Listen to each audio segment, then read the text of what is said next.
Le pacte de Milan, c'est un engagement des villes mondiales sur tout ce qui concerne la santé alimentaire, l'alimentation durable, l'agroécologie.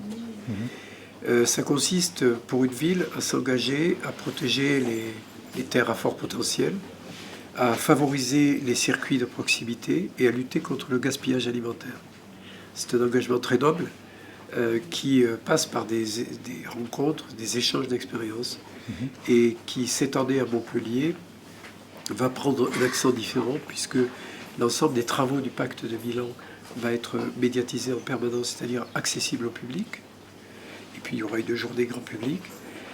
Et ensuite, ça donnera accès à la déclaration de Montpellier, qui sera un texte sur lequel les 200 villes mondiales se sont mis d'accord et qui inclura la démarche du pacte de Milan dans les 17 objectifs de l'ONU sur les objectifs de développement durable de l'Organisation des Nations Unies. Souvent, les États ont du mal à converser entre eux. Il est bien difficile de mettre autour de la table Israël et la Palestine.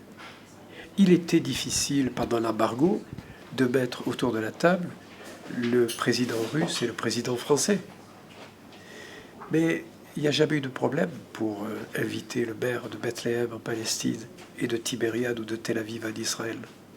Il n'y a jamais eu de problème pour que j'aille moi-même en Russie pendant l'embargo, dans notre ville jumelle d'Obninsk.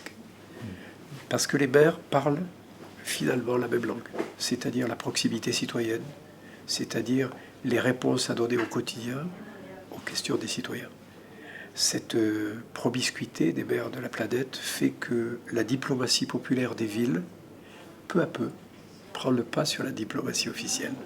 D'ailleurs, on le voit bien, le Brexit est en train de s'engager, l'Angleterre peut avoir, le Royaume-Uni peut avoir des divergences et, je dirais, une séparation progressive avec les États de l'Union européenne.